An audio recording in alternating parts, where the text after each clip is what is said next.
Bom dia, meus amados, a graça e a paz do Senhor.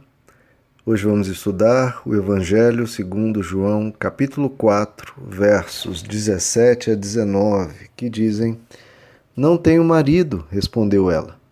Disse-lhe Jesus: Você falou corretamente, dizendo que não tem marido. O fato é que você já teve 5, e o homem com quem agora vive não é seu marido. O que você acabou de dizer é verdade. Disse a mulher: Senhor, vejo que és profeta. Bom, queridos, continua aqui a conversa de Jesus com a mulher samaritana. Lembrando que Jesus diz, nos versos anteriores, chame o teu marido. E aí ela responde que não tem marido. E Jesus conversa com ela, querido, e você vê a característica, a forma de Jesus tratar a pessoa. Ele conversa com toda cortesia, com toda educação, não humilha aquela mulher, bem longe disso, apesar de, como já comentamos, ela ser uma samaritana, quem os judeus desprezavam, mas Jesus trata tudo com muita educação, com muita polidez, com muita gentileza. E lembrando que Jesus, antes mesmo de tratar dessa dificuldade dela, desse problema dela em relação ao casamento, ele já havia oferecido ajuda, já havia oferecido uma solução. Então ele não é aquele que incrimina, que ataca, que acusa. Não, ele primeiro ofereceu ajuda. E esse deve ser o comportamento de todo cristão. Quando vê alguém com um determinado problema, ou com uma falha de caráter, ou o problema que seja, ofereça ajuda, queridos. Ofereça ajuda. Claro que há o momento da exortação, de você tocar na ferida, mas se você oferece ajuda primeiro, a pessoa se sente bem ao seu lado até para tratar das questões mais problemáticas.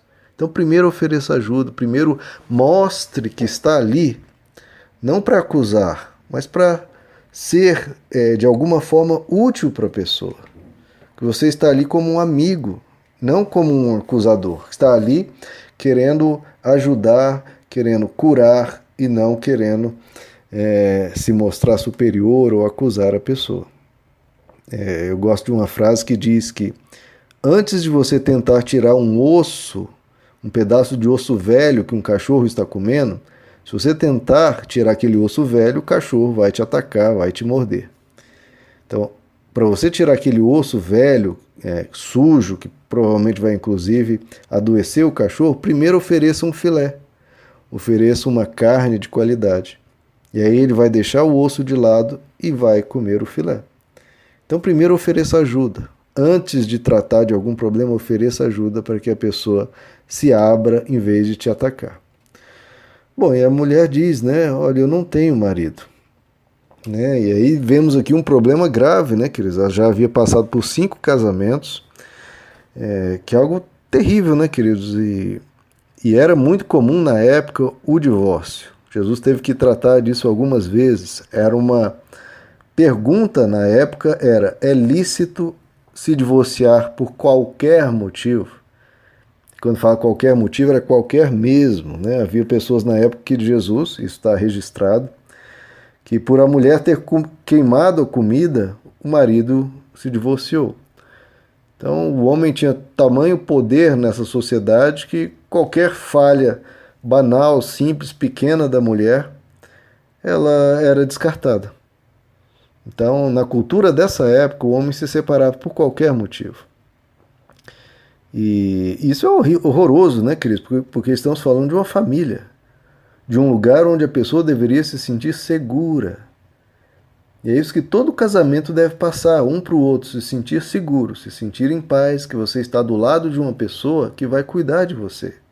E não que está olhando para você, procurando defeitos e vendo se vale a pena ou não. Não, se sentir seguro, que você sentir que você é amado. Se sentir amado e protegido. Em Hebreus capítulo 13, verso 4 diz: honrado seja entre todos o matrimônio. Honrado seja o matrimônio. Hoje o casamento é visto com péssimos olhos, queridos? Não, o casamento tem que ser visto como uma coisa maravilhosa, porque o é, se vivido da forma que deve ser vivida, Então, que a gente não se divorcie por qualquer motivo, que a gente lembre que estamos firmando uma aliança com a pessoa, uma aliança de vida, né, de construir a vida juntos, lembrando que cada um no relacionamento tem muitos defeitos.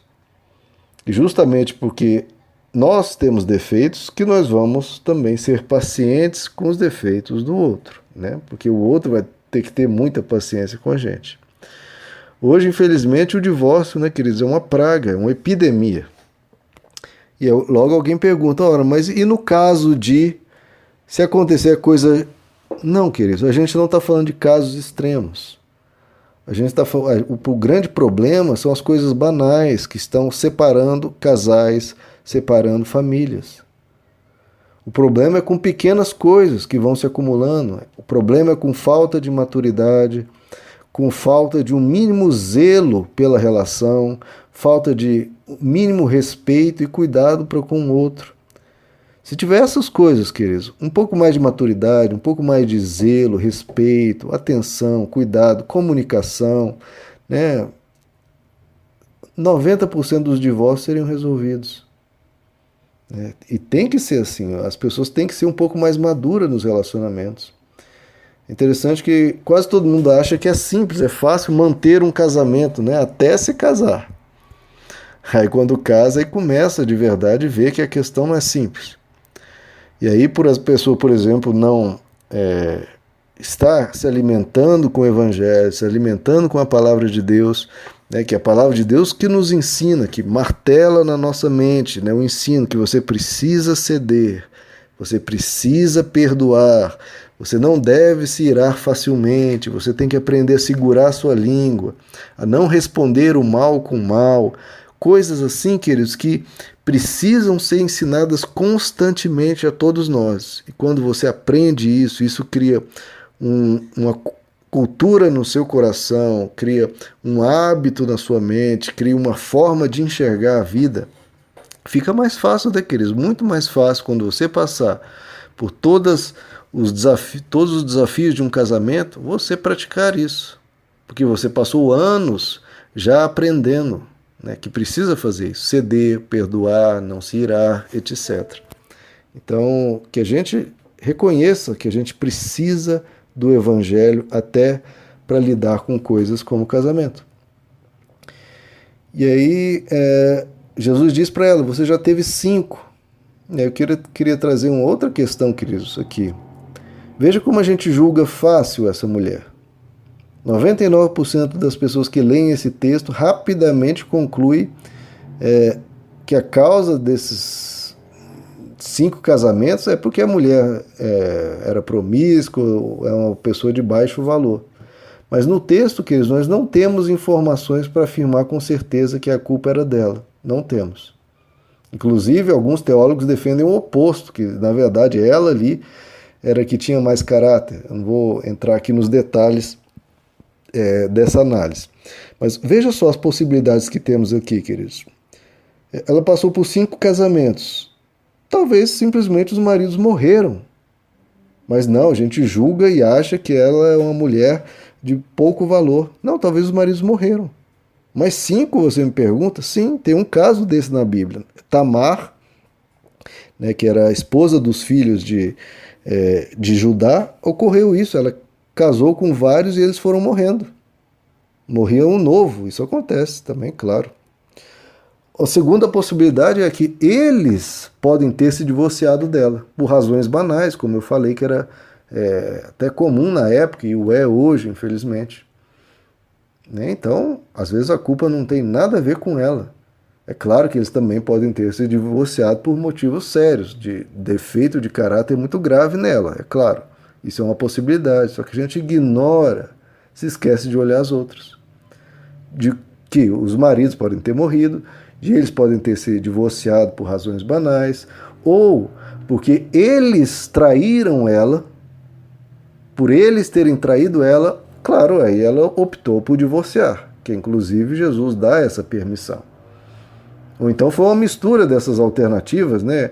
Um pode ter morrido, outro pode ter se divorciado dela por uma razão banal, outro pode ter traído e ela se separou. Então, queridos, veja, São muitas possibilidades, mas a gente julga tão facilmente as pessoas que a gente conclui: ah, essa mulher aí é uma vadia, essa mulher aí não tem virtudes, etc. Cuidado, queridos, para não julgar as pessoas assim, porque quando a gente pensa assim, a gente tem uma chance de estar cometendo uma grande injustiça. E por fim, né, Jesus diz: olha, agora esse que você está, o sexto, né, não é o teu marido. É complicado, né, queridos? Aí parece que ela simplesmente se desencantou, se desiludiu com a história de casamento e simplesmente se juntou, né, com uma pessoa que passou a viver debaixo do mesmo teto, mas sem realizar uma cerimônia pública, né, de casamento. Que é o que também está acontecendo, né, que eu vejo que é um retrato da sociedade hoje. Tanta desilusão com o casamento que muitas pessoas nem se importam. Simplesmente passam a viver debaixo do mesmo teto e pronto. Então que a gente dê valor no casamento, que a gente procure cuidar da nossa família, queridos, porque a pessoa com quem você se casa é a sua família. Que a gente mantenha isso intacto, com as nossas forças lutando um pelo outro. E por fim, claro, a mulher vê como Jesus revelou todo o passado dela, ela conclui, claro, vejo que tu és profeta. Existem vários casos desse na Bíblia, né? Eliseu, todo o movimento do exército da Síria, Eliseu, por ser um profeta, ele anunciava ao rei de Israel: olha, o exército da Síria está indo pela região tal, pela região tal, etc. Porque Deus dá esse dom para algumas pessoas, né? Poucas, mas Deus dá. E aqui Jesus, claro, muito acima de qualquer profeta, ele também tinha esse dom.